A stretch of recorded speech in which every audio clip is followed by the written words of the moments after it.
नमस्कार मित्रों, स्वागत है आपका एक बार फिर आपके अपने YouTube चैनल जीत एजुकेशन पॉइंट पर। तो इस वीडियो में हम लोग देखेंगे आज पॉलिटी का एक अध्याय है, उसके बारे में हम लोग इस वीडियो में अध्ययन करेंगे, जो कि मूल अधिकार। ये टॉपिक हम लोग आज देखेंगे। नीति निर्देशक तत्व और मूल कर्तव्य है वो हम अगले वीडियो के अंतर्गत देखेंगे। और आज हम लोग देखेंगे मूल अधिकारों के बारे में। ये क्लास 12th की पुस्तक है मित्रों, जो कि पॉलिटी की बुक है, आरबीएससी की ये बुक है। और इसमें से काफ़ी सारे क्वेश्चन हैं वो अपने को एग्ज़ाम में देखने को मिलते हैं, जो कि मूल अधिकारों से संबंधित जो भी क्वेश्चंस हैं वो इस बुक में है, जो काफ़ी सारे अच्छी तरीके से है जो इसमें दिया गया है। तो आप लोग अगर अपने इस चैनल पर पहली बार आए हैं तो चैनल को सब्सक्राइब और वीडियो को लाइक ज़रूर करना मित्रों। आप लोगों को इसी प्रकार से है जो अपने इस चैनल पर जो भी एक कॉम्पिटिटिव एग्ज़ाम से संबंधित जो वीडियोस होते हैं, एक कह सकते हैं आप, जो भी तैयारी से संबंधित जो भी वीडियोस होते हैं वो अपने इस चैनल पर है जो अपलोड किए जाते हैं। तो आप लोग अपने चैनल से जुड़ सकते हैं और अपने अदर दोस्तों को भी अपने इस चैनल पर जोड़ सकते हैं। तो अपने इस चैनल पर आप लोगों को पता होगा मित्रों, आरबीएससी की जो राजस्थान का इतिहास और कला संस्कृति की बुक है, उसमें से काफ़ी सारे पार्ट हैं वो अपने इस चैनल पर अपलोड कर दिए गए हैं। तो आप लोगों ने अभी तक वो वीडियोस नहीं देखे हैं तो चैनल पर जा करके देख सकते हैं। और आप लोगों से ये रिक्वेस्ट है कि चैनल को सब्सक्राइब ज़रूर करें और अपने मित्रों के साथ में इसको शेयर अवश्य करें। तो करते हैं शुरुआत वीडियो की मित्रों। संविधान में मूल अधिकारों को रखने का उद्देश्य नागरिकों को समानता, स्वतंत्रता, न्याय और सुरक्षा प्रदान करना था। ऐसा किसने कहा था? ये क्या कहा था? आपके न्यायाधीश चपरू ने। किन्होंने कहा था? न्यायाधीश चपरू ने। मूल अधिकारों का ही एक स्वरूप है। वे अधिकार जो व्यक्ति के सर्वांगीण विकास के लिए अनिवार्य होने के कारण संविधान द्वारा नागरिकों को प्रदान किए गए हैं, मूल अधिकार कहलाते हैं। क्या कहलाते हैं? मूल अधिकार कहलाते हैं, जो कि व्यक्ति के सर्वांगीण विकास के लिए, व्यक्ति का जो सर्वांगीण विकास है उसके लिए जो अनिवार्य होते हैं वो आपके मूल अधिकारों के अंतर्गत आते हैं। इन अधिकारों में राज्य द्वारा हस्तक्षेप नहीं होता, इसमें राज्य का कोई हस्तक्षेप है जो नहीं होता। ये अधिकार है जो मानव की आवश्यकताओं के लिए होते हैं। मूल अधिकारों की आवश्यकता और महत्व। प्रत्येक व्यक्ति को सुरक्षा प्रदान करना मूल अधिकार लोकतंत्र की आधारशिला है। क्या है? ये एक लोकतंत्र की आधारशिला माने जाती है मूल अधिकारों को, और इनके द्वारा प्रत्येक नागरिक को शारीरिक, मानसिक और नैतिक विकास की सुरक्षा प्रदान की जाती है। आगे है शासन की स्वेच्छाचारिता पर रोक। कौटिल्य के अर्थशास्त्र में इस बात का उल्लेख है कि प्राचीन भारतीय राजव्यवस्था में स्वेच्छाचारी शासकों के लिए कोई स्थान न था। भारतीय राजाओं की शक्ति पर ऐसे प्रतिबंध लगाए गए थे वे सत्ता का है जो दुरुपयोग न कर सके, ऐसा है जो इन्होंने प्रतिबंध लगाया था कौटिल्य। और संविधान में दिए गए मूल अधिकार शासन व विधानमंडल के ऊपर अंकुश लगाने में सहायता प्रदान करते हैं। ये शासन के अधिकारों की शक्ति व बहुमत दल की है जो बहुमत दल की तानाशाही से नागरिकों को सुरक्षा देते हैं। और मूल अधिकार है जो साधारण कानून से श्रेष्ठ भी हैं, और राज्य ऐसी कोई विधि नहीं बना सकता जो इन अधिकारों को छीनती है या न्यून करती है, कम करती हैं। ये राज्य ऐसा कोई भी कानून है जो ऐसा नहीं बना सकता। आगे है न्यायिक सुरक्षा। मूल अधिकारों का हनन होने की स्थिति में नागरिक न्यायालय की शरण ले सकता है। बिल्कुल, मूल अधिकारों का अगर हनन होता है तो व्यक्ति है, नागरिक है, वो न्यायालय की शरण ले सकता है। लोकतंत्र के आधार स्तंभ। मूल अधिकार लोकतंत्र के लिए आधार स्तंभ की भूमिका का निर्वहन करते हैं, और इनके अभाव में लोकतंत्रात्मक शासन की कल्पना नहीं की जा सकती। आगे है समानता के कारक। संविधान द्वारा राष्ट्र के समस्त नागरिकों को मूल अधिकार प्रदान कर उनमें परस्पर समानता स्थापित की गई है। सभी विशेषाधिकारों को समाप्त कर दिए गए हैं। नागरिकों के मूल अधिकार मानवीय स्वतंत्रता के है जो मापदंड और संरक्षक दोनों ही हैं। क्या है? मानवीय मापदंड और संरक्षक ये दोनों ही हैं, और इसका कारण इनका अपना मनोवैज्ञानिक महत्व है। क्या है? इनका अपना मनोवैज्ञानिक महत्व है। और वर्तमान युग का कोई राजनीतिक दार्शनिक इनकी है जो उपेक्षा नहीं कर सकता। क्या? कोई भी अगर राजनीतिक दार्शनिक है वो इसकी उपेक्षा नहीं कर सकता। मूल अधिकार तो व्यक्ति को मिले हुए ही हैं और मिलने ही चाहिए। आगे है भारत के संविधान में मूल अधिकार। Fundamental rights in Indian constitution. राष्ट्र की एकता व आम नागरिकों के हितों के लिए किसी भी राज्य द्वारा अब तक बनाए गए मानव अधिकारों के चार्टरों में सर्वाधिक विस्तृत चार्टर संविधान के भाग 3 में शामिल है। कौन से में? भाग 3 में। और मूल अधिकार के संबंध में संविधान में कुल 23 अनुच्छेद है। कितने अधिकार हैं? 23। और ये अनुच्छेद है जो 12 से 30 और 30 से 35 तक दिए गए हैं। इनमें भी कुछ अनुच्छेद असाधारण रूप से विस्तृत हैं और विशेष रूप से 19वें अनुच्छेद में 450 शब्द होने से इसका आकार है जो अत्यधिक व्यापक हो गया है। कितने शब्द है इसमें? 19वें जो अनुच्छेद है 450 शब्द यहाँ पर एक 19वें अनुच्छेद में ही 450 शब्द इनकी है जो व्यापकता मानी गई। और मौलिक अधिकारों का एक स्वरूप है। क्या है? अधिकारों का एक स्वरूप है। मौलिक अधिकारों का अर्थ स्पष्ट करते हुए भूतपूर्व मुख्य न्यायाधीश के सुब्बा राव ने कहा था कि मौलिक अधिकार परंपरागत प्राकृतिक अधिकारों का दूसरा नाम है। क्या है? परंपरागत जो प्राकृतिक अधिकार है उनका ही दूसरा नाम है। ये वे नैतिक अधिकार हैं जिन्हें हर काल में, हर जगह और हर मनुष्य को प्राप्त होना चाहिए, क्योंकि अन्य प्राणियों के विपरीत ये वह है चेतन तथा क्या है? नैतिक प्राणी है। चेतन और नैतिक प्राणी है, वो सोच सकता है और दूसरों के साथ में अच्छा व्यवहार कर सकता है। इसलिए मानव व्यक्तित्व के विकास के लिए मौलिक अधिकार आवश्यक है। क्या है? ये व्यक्तित्व के विकास के लिए मौलिक अधिकार आवश्यक माने गए हैं। वे ऐसे अधिकार हैं जो मनुष्य को स्वेच्छा अनुसार जीवन व्यतीत करने का अवसर प्रदान करते हैं। भारतीय संविधान द्वारा भारतीय नागरिकों को 7 मूल अधिकार है जो प्रदान किए गए थे, किंतु 44वें संविधान संशोधन द्वारा संपत्ति के अधिकार को मूल अधिकारों से विलोपित करके एक कानूनी अधिकार के रूप में ही सम्मिलित किया गया है। किसको? 44वां जो संविधान संशोधन हुआ था उसमें है जो इस जो 7वां मूल अधिकार है उसको हटा करके है जो एक कानूनी अधिकार के रूप में है जो उसको मान्यता दी गई, जो कि अनुच्छेद 300 के अंतर्गत ये रखा गया है। उसको एक जो कि मौलिक अधिकार नहीं है, अभी सिर्फ एक कानूनी अधिकार रह गया है। इस तरह मूल अधिकारों को 6 श्रेणियों के तहत गारंटी प्रदान की गई है। कितने? 6 है जो अभी मूल अधिकार माने गए हैं। कौन कौन से हैं? समानता का अधिकार जो कि 14 से 18 अनुच्छेद, और स्वतंत्रता का अधिकार है जो अनुच्छेद 19 से 22, शोषण के विरुद्ध अधिकार जो कि 23 से 24, और धर्म की स्वतंत्रता का अधिकार जो कि 25 से 28, सांस्कृतिक एवं शिक्षा संबंधी अधिकार जो कि 29 से 30, और संवैधानिक उपचारों का अधिकार जो कि अनुच्छेद 32 के तहत दिया गया। अब देखते हैं हम समानता का अधिकार। भारतीय संविधान में प्रत्येक नागरिक को कानून के समक्ष समानता, राज्य में रोजगार के अवसरों की समानता एवं सामाजिक समानता प्रदान की गई है। क्या किया गया है? नागरिकों को कानून के समक्ष समानता और राज्य में रोजगार के अवसरों की समानता एवं सामाजिक समानता प्रदान की गई है। इस हेतु संविधान में है जो क्या किया गया है? निम्न प्रावधान किए गए हैं। कानून के समक्ष समानता। अनुच्छेद 14 के तहत राज्य क्षेत्र में राज्य किसी भी व्यक्ति को कानून के समक्ष समानता या कानून के समान संरक्षण से वंचित नहीं करेगा, और विधि के समक्ष सभी समान हैं और बिना किसी विभेद के विधि के समान संरक्षण के हकदार हैं।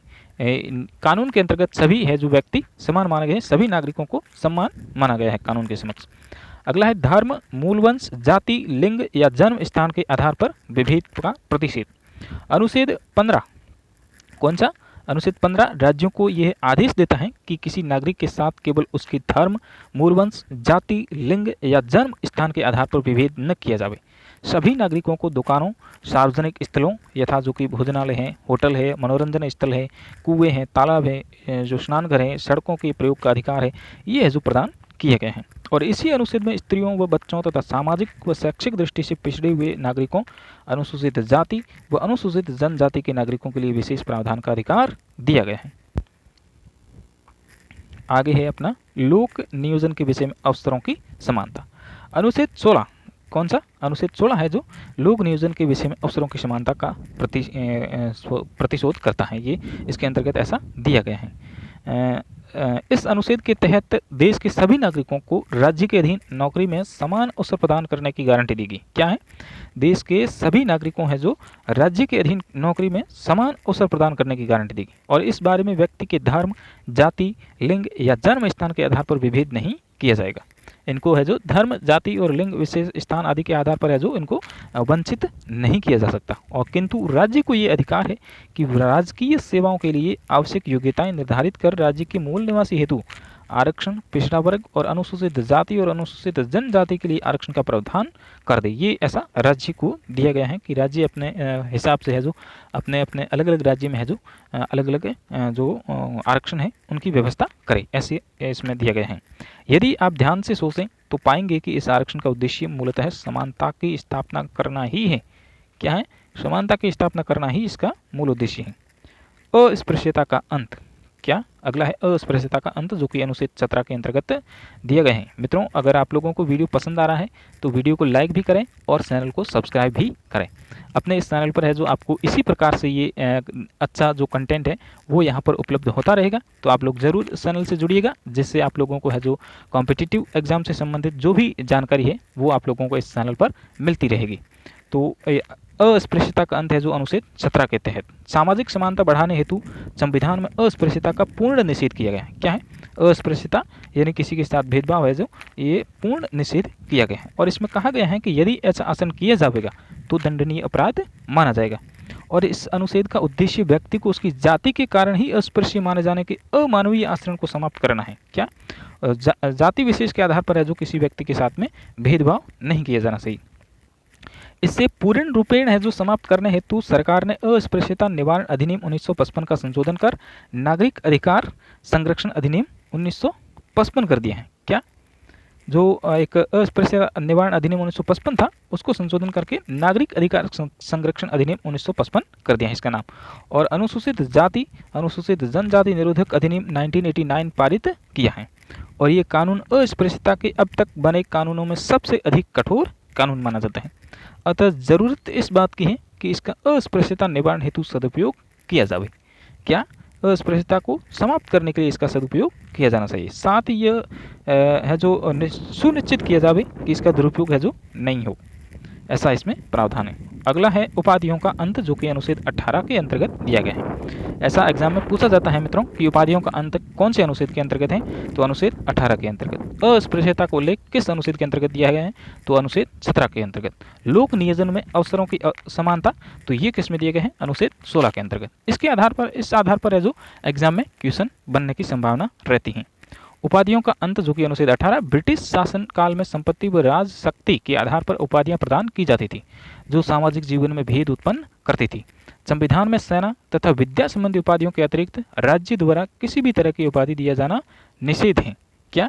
राज्य है जो अपनी तरफ से कोई उपाधि नहीं दे सकता, सिर्फ सेना और शिक्षा से संबंधित जो उपाधि है उसके सिवाय है जो कोई उपाधि नहीं दे सकता। इसके अलावा भारत का नागरिक राष्ट्रपति की आज्ञा बिना है जो क्या है, विदेशी राज्य की उपाधि स्वीकार नहीं करेगा। राष्ट्रपति के बिना इसकी जो विदेशी जो उपाधि है उसको स्वीकार नहीं कर सकेगा। और अगला है स्वतंत्रता का अधिकार। 2 नंबर का जो अधिकार है वो स्वतंत्रता का अधिकार, जो कि अनुच्छेद 19 से 22 तक दिया गया है। भारतीय संविधान में व्यक्ति को छह बुनियादी स्वतंत्रताएं, भाषण व अभिव्यक्ति की स्वतंत्रता, कौन सी? भाषण व अभिव्यक्ति की स्वतंत्रता, शस्त्र रहित शांतिपूर्वक सम्मेलन की स्वतंत्रता, भारत राज्य में अबाध भ्रमण व निवास की स्वतंत्रता एवं आजीविका, व्यापार व कारोबार की स्वतंत्रता प्रदान की गई है। ऐसा इसमें अनुच्छेद में दिया गया है, अनुच्छेद 19 के तहत। अब है विचार व अभिव्यक्ति की स्वतंत्रता, जो कि अनुच्छेद 19 के तहत दिया गया है। भारत के सभी नागरिकों को विचार अभिव्यक्त करने, भाषण देने तथा अन्य व्यक्तियों के विचारों का प्रचार प्रसार करने की स्वतंत्रता दी गई है, और इसमें प्रेस की स्वतंत्रता भी सम्मिलित है। ये मित्रों एग्जाम में क्वेश्चन अभी बना है, जो कि सेकंड ग्रेड का अभी 30 जुलाई को जो एग्जाम हुआ था उसमें ये क्वेश्चन शायद पूछा गया था कि प्रेस की स्वतंत्रता है वो किस अनुच्छेद के अंतर्गत है, तो ये इसी का ही भाग है, विचार व अभिव्यक्ति की स्वतंत्रता, जो कि अनुच्छेद 19(1) में इसको शामिल किया गया है। किंतु इस अधिकार का दुरुपयोग रोकने के लिए प्रतिबंध भी लगाए गए हैं। इस स्वतंत्रता पर भारत की प्रभुता व अखंडता के पक्ष में राज्य की सुरक्षा, विदेशी राज्यों के साथ मैत्रीपूर्ण संबंधों के हित में, लोक व्यवस्था, शिष्टाचार या सदाचार के हित में, न्यायालय अवमानना, मानहानि, अपराध के लिए उत्तेजित करना आदि के संबंध में जो उचित निर्बंधन लगाए जा सकते हैं, ऐसा इस अनुच्छेद में दिया गया है। आगे है अस्त्र शस्त्र रहित शांतिपूर्ण सम्मेलन की स्वतंत्रता। इसके तहत, जो कि कौन सा है, अनुच्छेद 1(ख) के अंतर्गत, इसके तहत सभी नागरिकों को शांतिपूर्ण व बिना अस्त्र शस्त्र के सभा व सम्मेलन का अधिकार दिया गया है, और इस अधिकार को भी राज्य हित या सार्वजनिक सुरक्षा हित में सीमित किया जा सकता है। ये अनुच्छेद 19(1)(ख) में दिया गया है। अगला है संघ व समुदाय निर्माण की स्वतंत्रता, अनुच्छेद 19(1)(ग) के अंतर्गत। इसके अनुसार नागरिक मिलकर अपना संघ या सहकारी सोसाइटी बना सकते हैं, किंतु राज्य हित में इसे भी प्रतिबंधित किया जा सकता है। क्या? इसमें क्या किया गया है, जो कि नागरिकों के लिए है जो आपस में मिलकर कोई भी सहकारी सोसाइटी बना सकते हैं, एक संघ बना सकते हैं, ये अनुच्छेद 19(1)(ग) के अंतर्गत दिया गया है। अगला है सर्वत्र आने जाने की स्वतंत्रता, जो कि अनुच्छेद 19(1)(ख) घ के अंतर्गत दी गई है। इसके अनुसार भारत के राज्य क्षेत्र में अबाध रूप से आने जाने का भी अधिकार दिया गया है, जो कि व्यक्ति को कहीं भी है जो भ्रमण करने की स्वतंत्रता दी गई है इसमें। अगला है निवास की स्वतंत्रता, अनुच्छेद 19(1) ड। इस अनुच्छेद के अनुसार भारत राज्य क्षेत्र के किसी भी भाग में निवास करने की गारंटी दी गई है। इसमें है जो भारत में किसी भी राज्य के अंतर्गत कोई भी व्यक्ति है जो निवास कर सकता है अपनी जो कि जमीन लेकर के। और अगला है वृत्ति व व्यापार की स्वतंत्रता, अनुच्छेद 19(1) स। इस अनुच्छेद द्वारा सभी नागरिकों को वृत्ति, आजीविका, व्यापार तथा व्यवसाय करने की स्वतंत्रता प्रदान की गई है।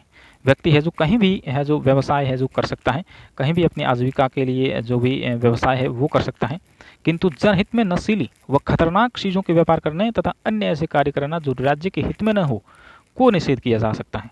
क्या? ऐसी जो नशीली और खतरनाक जो चीज़ें हैं उनका व्यापार नहीं कर सकता व्यक्ति, और राज्य है जो उनके हित में न हो, राज्य के हित में अगर नहीं हो वो कार्य, तो वो है जो नहीं कर सकता वो व्यक्ति। इनके अलावा अनुच्छेद 20, 21, 22 द्वारा व्यक्तिगत मौलिक स्वतंत्रताओं की व्यवस्था की गई है। आगे हैं अपराधों के लिए दोष सिद्धि के विषय में संरक्षण, अनुच्छेद 20 के अंतर्गत। इसमें यह स्पष्ट किया गया है कि किसी भी व्यक्ति को उस समय तक अपराधी नहीं ठहराया जा सकता जब तक कि उसने अपराध के समय लागू किसी कानून का उल्लंघन न किया हो, और किसी व्यक्ति को एक अपराध के लिए एक बार से अधिक दंडित नहीं किया जा सकता, और किसी व्यक्ति को अपराध करने के समय निर्धारित सजा से अधिक सजा भी नहीं दी जा सकती, ऐसा इसमें प्रावधान है। जीवन व व्यक्तिगत स्वतंत्रता का संरक्षण, जो कि अनुच्छेद 21 के अंतर्गत दिया गया है। इसके अनुसार किसी व्यक्ति को उसके जीवन या व्यक्तिगत स्वतंत्रता से विधि द्वारा स्थापित प्रक्रिया को छोड़कर अन्य किसी प्रकार से वंचित नहीं किया जा सकता। और 44वें संविधान संशोधन जो हुआ था 1979 द्वारा इस अधिकार को और अधिक प्रभावशाली बना दिया गया है, और अब आपातकाल में भी जीवन व व्यक्तिगत स्वतंत्रता के अधिकारों को सीमित नहीं किया जा सकता, और इसे प्राण एवं दैहिक स्वतंत्रता का अधिकार भी कहा जाता है। हालांकि मित्रों ये 44वां संविधान संशोधन है जो 1978 में भी हुआ था 1978 में, और ये यहाँ 1979 लिखा हुआ है। शिक्षा का अधिकार जो कि आपका आता है संविधान के 86वें संविधान संशोधन अधिनियम द्वारा अनुच्छेद 21 क जोड़कर शिक्षा को मौलिक अधिकारों का दर्जा दिया गया, और इसे राज्य की नीति निर्देशक तत्वों से हटा लिया गया है। इसके अनुसार है जो राज्य के 6 से 14 वर्ष के आयु के सब बच्चों को, जो सभी बच्चे हैं 6 से 14 वर्ष की आयु के, उनको निःशुल्क व अनिवार्य शिक्षा कानूनी रूप से स्वीकृत तरीके से प्रदान करनी होगी। इसी में यह भी कहा गया है कि 6 से 14 वर्ष की आयु के बच्चों को शिक्षा के अवसर प्रदान करना माता पिता का या अभिभावक की क्या है जिम्मेदारी है या कर्तव्य है। अगला है बंदीकरण से संरक्षण, अनुच्छेद 22 के तहत बंदी व्यक्तियों को कुछ अधिकार दिए गए हैं।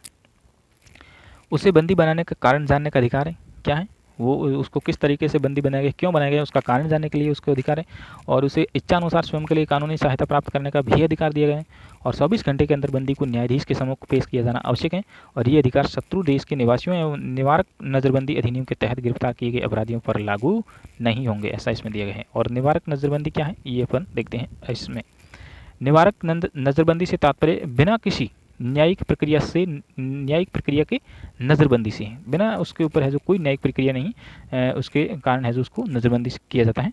यह अपराधी को दंडित करने से नहीं बल्कि अपराध करने से रोकने की प्रक्रिया है। जब राज्य को यह अनुमान हो कि किसी व्यक्ति से जो अपराध करने वाला है राज्य की सुरक्षा को खतरा हो या खतरे को धमकी है जो मिल रही हो, तो राज्य सीमित अवधि के लिए बिना जांच किए बंदी बना सकता है उसको। हालांकि किसी व्यक्ति को 3 महीने से अधिक इस कानून के तहत बंदी नहीं रख सकते जब तक कि परामर्शदात्री समिति, जिसमें एक व्यक्ति उच्च न्यायालय का जज हो, की अनुमति प्राप्त न हो चुकी हो। जिसमें कौन होते हैं, एक व्यक्ति उच्च न्यायालय का जज होता है, की अनुमति के प्राप्त उनकी अनुमति के बिना है जो नहीं कर सकता। आगे है राष्ट्रीय सुरक्षा अधिनियम, जो कि दिसंबर 1980 को सरकार ने है जो राष्ट्रीय सुरक्षा अध्यादेश लागू किया। क्या? राष्ट्रीय सुरक्षा अधिकार अध्यादेश है जो लागू किया 1980 में। और आगे है इसमें है जो में कानून बन गया और इसका उद्देश्य सांप्रदायिक व जातीय दंगों व देश की सुरक्षा के लिए खतरनाक गतिविधियों के लिए उत्तरदायी व्यक्तियों को निरुद्ध करना है। और राष्ट्रीय सुरक्षा कानून निवारक निरोध कानून की व्यवस्था ही है। और जून 1984 को राष्ट्रीय सुरक्षा कानून दूसरा संशोधन अध्यादेश जारी किया गया, और अध्यादेश में कहा गया कि ये जम्मू कश्मीर राज्य के अतिरिक्त संपूर्ण भारत में लागू होगा। इसके आधार पर इसमें कुछ परिवर्तन करते हुए उसे और कठोर बना दिया गया। और पहला ये संशोधन किया गया कि किसी व्यक्ति की नज़रबंदी के आदेश की अवधि खत्म होने आदेश रद्द हो जाने अथवा वापस लिए जाने के बाद है जो नया आदेश जारी करके उसे नज़रबंद किया जा सकेगा। दूसरा प्रावधान ये किया गया कि यह नज़रबंदी के हर कारण पर अदालतों को अलग अलग विचार करके फैसला करना होगा। आर्थिक क्षेत्र में राष्ट्रीय सुरक्षा कानून की श्रेणी का एक कानून विदेशी मुद्रा संरक्षण व तस्करी निरोधक अधिनियम 1974 से लागू है। आगे है गैर कानूनी गतिविधियां निवारण अध्यादेश। पोटा कानून को समाप्त करने के बावजूद राष्ट्रीय व अंतर्राष्ट्रीय स्तर पर आतंकवाद से निपटने के लिए कठोर कानून की आवश्यकता अनुभव करते हुए सितंबर 2004 में गैर कानूनी गतिविधियां निरोधक अध्यादेश जारी किया गया। इसमें पोटा के कई प्रावधानों को सम्मिलित किया गया है। आगे है निवारक निरोध अधिनियम का मूल्यांकन। इस अधिनियम को कटु आलोचनाओं का सामना करना पड़ा है और इन्हें अलोकतांत्रिक प्रतिक्रियावादी संविधान की महान है जो असफलता व निरंकुशता का प्रतीक माना गया है और इनके दुरुपयोग की संभावना सदैव बनी रही है। और फिर भी निवारक निरोध अधिनियम की आलोचनाओं के बावजूद इस बात से इनकार नहीं किया जा सकता कि वर्तमान परिस्थितियों में जब देश आतंकवाद अलगाववाद की मार झेल रहा है ऐसे समय में इस तरह के कानून आवश्यक व उपयोग भी है। गोपालन बनाम मद्रास राज्य के विवाद में पतंजलि शास्त्री ने निवारक कानून की उपयोगिता इस प्रकार व्यक्त की है कि इस भयावह उपकरण की व्यवस्था जिसका प्रजातंत्र में कोई स्थान नहीं है, मौलिक अधिकारों की पवित्रता के प्रतिकूल और संविधान में की गई प्रतिज्ञाओं के विरुद्ध है और उन समाज विरोधी तथा विध्वंसकारी तत्वों के विरुद्ध की गई है जिनसे नवजात प्रजातंत्र के राष्ट्रीय हित को खतरा है। अगला है आपका अनुच्छेद जो कि 23 व 24 जो कि शोषण के विरुद्ध अधिकार दिया गया है। संविधान के अनुच्छेद 23 और 24 के द्वारा सभी नागरिकों को शोषण के विरुद्ध अधिकार प्रदान कर शोषण की सभी स्थितियां समाप्त करने का प्रयास किया गया है। क्या शोषण के विरुद्ध अधिकार कौन से अनुच्छेद में? अनुच्छेद 23 और 24 में है। आगे देखते हैं इसमें पूर्ण रूप से विस्तार से। मानव के क्रय विक्रय व बेगार पर रोक ये अनुच्छेद 23 के अंतर्गत दिया। कौन से अनुच्छेद में? अनुच्छेद 23 के अंतर्गत। इस अनुच्छेद द्वारा बेगार तथा इसी प्रकार का जबरदस्ती करवाए गए श्रम का निषेध किया गया है। क्या है इसमें? बेगार और बिना किसी जो कि आप लोग किसी से है जो ज़बरदस्ती कार्य नहीं करवा सकते, ऐसा इसमें प्रावधान किया गया है। हमारे देश में सदियों से किसी न किसी रूप में दासता की प्रथा विद्यमान थी। पहले क्या है कि व्यक्ति है जो किसी के दास हुआ करते थे, जो बड़े बड़े जो लोग होते थे उनको, निचले जो तबके के लोग होते थे उनको जो कहते थे वैसा करना पड़ता था, जिसमें खेतिहर श्रमिकों, बंधुआ मजदूरों, स्त्रियों व बच्चों से बेगार करवाकर उनका शोषण किया जाता था। संविधान में मानवीय शोषण के इन सभी रूपों को कानून के अनुसार दंडनीय घोषित किया गया है। फिर भी राज्य हित में सरकार द्वारा व्यक्ति को अनिवार्य श्रम की योजना लागू की जा सकती है, लेकिन ऐसा करते समय नागरिकों के बीच धर्म क्या किया गया है तो इसमें जो दंडनीय घोषित किया है। फिर भी राज्य हित में सरकार द्वारा व्यक्ति को अनिवार्य श्रम की योजना लागू की जा सकती है, लेकिन ऐसा करते समय नागरिकों के बीच धर्म, मूलवंश, जाति, वर्ण या सामाजिक स्तर के आधार पर कोई भेदभाव नहीं किया जा सकता। आगे है बाल श्रम का निषेध अनुच्छेद 24 के अंतर्गत। इसके अनुसार है जो 14 वर्ष से कम आयु वाले बच्चों को कारखानों, खानों अथवा जोखिम वाले काम पर है जो नियुक्त नहीं किया जा सकता। इसमें ऐसा प्रावधान है कि आप छोटे बच्चों को है जो 14 वर्ष से कम आयु के बच्चे हैं उनको किसी भी कारखानों के अंतर्गत नहीं लगा सकते और उनसे ज़बरदस्ती कार्य नहीं करवा सकते। और अगला है आपका धर्म की स्वतंत्रता का अधिकार, जो कि अनुच्छेद 25 से 28 में दिया गया है। भारत एक बहुधार्मिक देश है। क्या है? भारत एक बहुधार्मिक देश है। हमारे देश में सभी धर्मों के लोग रहते हैं और संविधान के अनुच्छेद 25 से 28 में प्रत्येक व्यक्ति को धार्मिक स्वतंत्रता का अधिकार प्रदान किया गया है। क्या है? सभी लोगों को है जो धर्म की स्वतंत्रता का अधिकार दिया गया है। और अंतःकरण की स्वतंत्रता, जो कि अनुच्छेद 25, इस अनुच्छेद के अनुसार अंतःकरण की स्वतंत्रता तथा कोई भी धर्म अंगीकार करने, उसका अनुसरण व प्रसार करने का अधिकार प्रदान किया गया है। धार्मिक संस्थाओं में बिना किसी भेद के प्रवेश व पूजा अर्चना का अधिकार दिया गया है, ऐसा इसमें प्रावधान है, जो कि अनुच्छेद 25 के अंतर्गत कि कोई भी व्यक्ति है जो कोई भी धर्म अपना सकता है। उसमें कोई बाध्य नहीं है कि आप लोगों को ये धर्म स्वीकार करना होगा और आप लोगों को ये करना होगा, ऐसी कोई बाध्यता नहीं है। व्यक्ति अपने अंतःकरण के द्वारा है जो धर्म को है जो मान सकता है। धार्मिक मामलों का प्रबंध करने की स्वतंत्रता, जो कि अनुच्छेद 26 के अंतर्गत। इस अनुच्छेद में प्रत्येक धर्म के अनुयायियों को निम्न अधिकार प्रदान किए गए हैं। धार्मिक और धर्मार्थ प्रयोजनों के लिए संस्थाओं की स्थापना व पोषण, यहाँ पर क्या छपा हुआ है पता नहीं, संस्थाओं की क्या है यहाँ पर, पोषण यानी कि संस्थाओं की है जो रक्षा करना, ऐसा इसमें प्रावधान है। और धर्म विषयक कार्यों का प्रबंध करना, सल असल संपत्ति के अर्जन व स्वामित्व का अधिकार, उस संपत्ति का विधि के अनुसार संचालन करने का अधिकार, ऐसा इसमें प्रावधान किया गया है अनुच्छेद 26 के तहत। धार्मिक मामलों का प्रबंध करने की स्वतंत्रता अनुच्छेद 26 के अंतर्गत। अगला है राजकीय संस्थाओं में धार्मिक शिक्षण पर रोक, जो कि अनुच्छेद 28 के अंतर्गत। इस अनुच्छेद के अनुसार राज्य की निधि से किसी भी शिक्षण संस्था में है जो किसी प्रकार की धार्मिक शिक्षा नहीं दी जाएगी। यानी कि राज्य द्वारा है जो किसी शिक्षण संस्थान में है जो धर्म विशेष के आधार पर है जो कोई शिक्षा नहीं दी जा सकती। और इसके साथ ही राज्य द्वारा मान्यता प्राप्त या आर्थिक सहायता प्राप्त शिक्षण संस्थान में किसी व्यक्ति को धर्म विशेष की शिक्षा लेने के लिए बाध्य नहीं किया जा सकता। किसी को है जो बाध्य नहीं किया जा सकता कि आपको ये धर्म अपनाना होगा, आपको ये अपनाना होगा, ऐसी कोई बाध्यता नहीं दी गई है किसी भी शिक्षण संस्थान में। अगला है आपका सांस्कृतिक व शिक्षा संबंधी अधिकार, जो कि अनुच्छेद 29 और 30। अल्पसंख्यक वर्गों के हितों की सुरक्षा, जो कि अनुच्छेद 29 के अंतर्गत। इस अनुच्छेद के अनुसार देश के सभी नागरिकों को है जो संस्कृति व शिक्षा संबंधी स्वतंत्रता का अधिकार दिया गया है।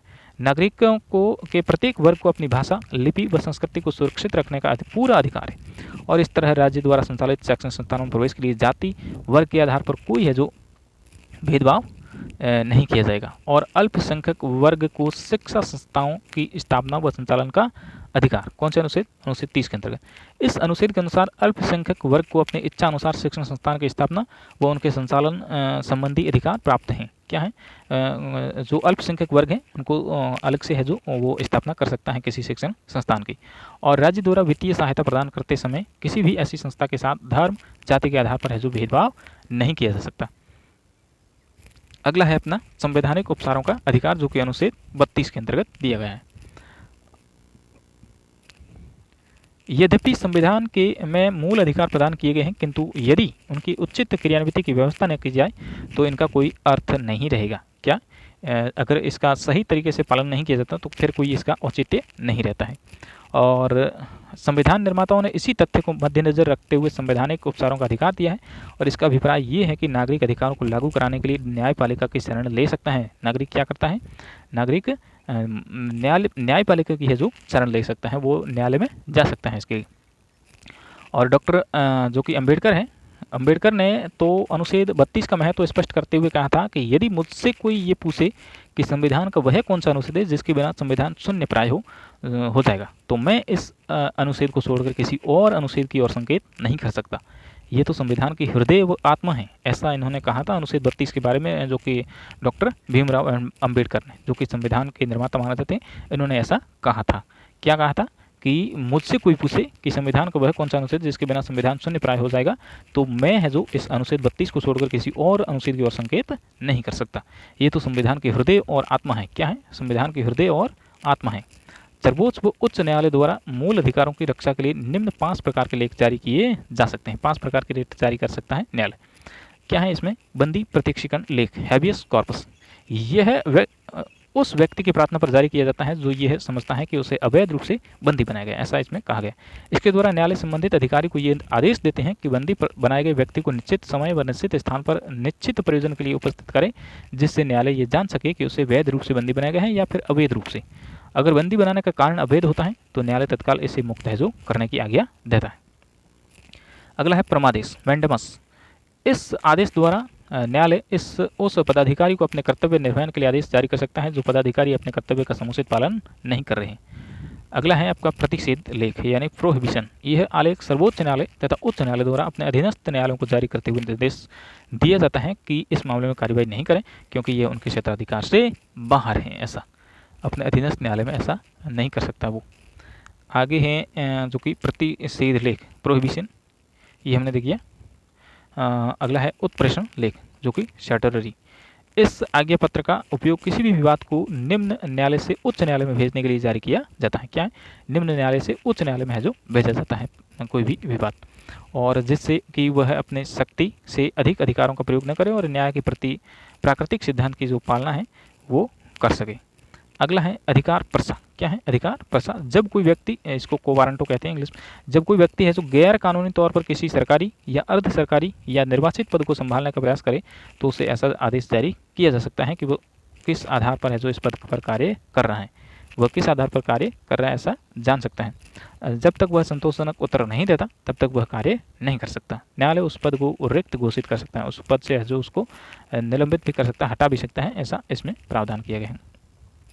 अगला है क्या? मूल अधिकारों का मूल्यांकन। हम लोग जो मूल अधिकार है उसके बारे में पूर्ण रूप से देखेंगे। तो मूल अधिकारों का मूल्यांकन। भारतीय संविधान में प्रदत्त मूल अधिकारों की आलोचना निम्न आधार पर की गई है। मूल अधिकारों पर इतने प्रतिबंध लगा दिए गए हैं कि इनके बारे में कहा जाता है कि संविधान द्वारा एक हाथ से मूल अधिकार प्रदान किए गए और दूसरे हाथ से ले लिए गए हैं, ऐसा इसमें कहा गया। आपातकाल के समय मूल अधिकार स्थगित किया जाना न्यायोचित है, लेकिन शांतिकाल में भी मूल अधिकारों पर स्थगन किया जाना इनके अस्तित्व पर प्रश्न चिन्ह लगा देता है। विशेष रूप से सामान्य परिस्थितियों में भी निवारक नजरबंदी की जो व्यवस्था की गई है वह कटु आलोचना का विषय रही है और हरि विष्णु कामत ने इन व्यवस्थाओं का विरोध करते हुए संविधान सभा में कहा था कि इस व्यवस्था द्वारा हम तानाशाही राज्य की ओर पुलिस राज्य की स्थापना कर रहे हैं। क्या कहा था कि इस व्यवस्था द्वारा हम तानाशाही राज्य की ओर से पुलिस राज्य की ओर स्थापना कर रहे हैं। मूल अधिकार भारतीय नागरिकों को व्यवस्थापिका की निरंकुशता से सुरक्षा प्रदान करने में समर्थ नहीं है।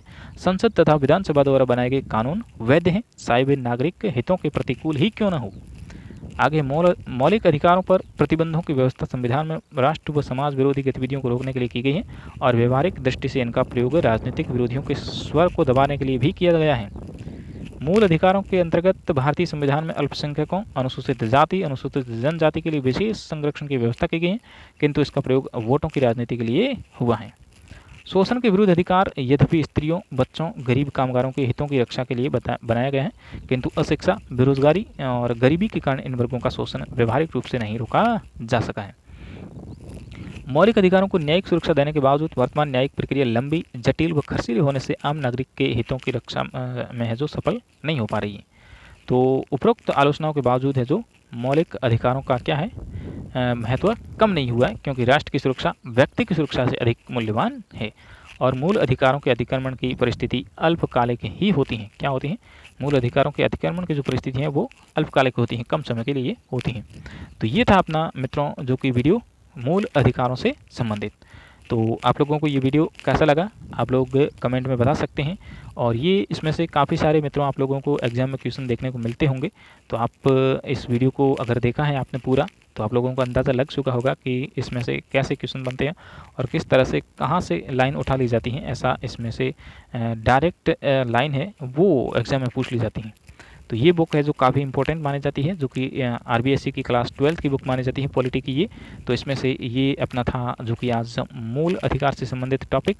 तो आप लोगों को ये टॉपिक कैसा लगा कमेंट में ज़रूर बताएं और अपने इस चैनल पर अगर आप पहली बार आए हैं तो चैनल को सब्सक्राइब ज़रूर करें मित्रों, क्योंकि अपना अभी ये नया चैनल है तो आप लोगों को ये ऐसा पता होगा कि एक नए चैनल को किस तरह से आगे बढ़ने में है जो दिक्कत का सामना करना पड़ता है। तो आप लोगों का प्यार और विश्वास ही है जो अपने इस चैनल को आगे बढ़ा पाएगा। तो ये था अपना वीडियो, आप लोगों को कैसा लगा और जो कि मूल अधिकार से संबंधित अपना ये वीडियो था।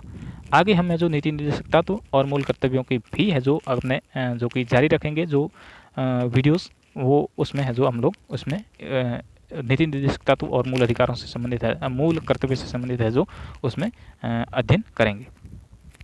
तो मिलते हैं मित्रों एक नेक्स्ट वीडियो के साथ में, तब तक के लिए राम राम, जय हिंद।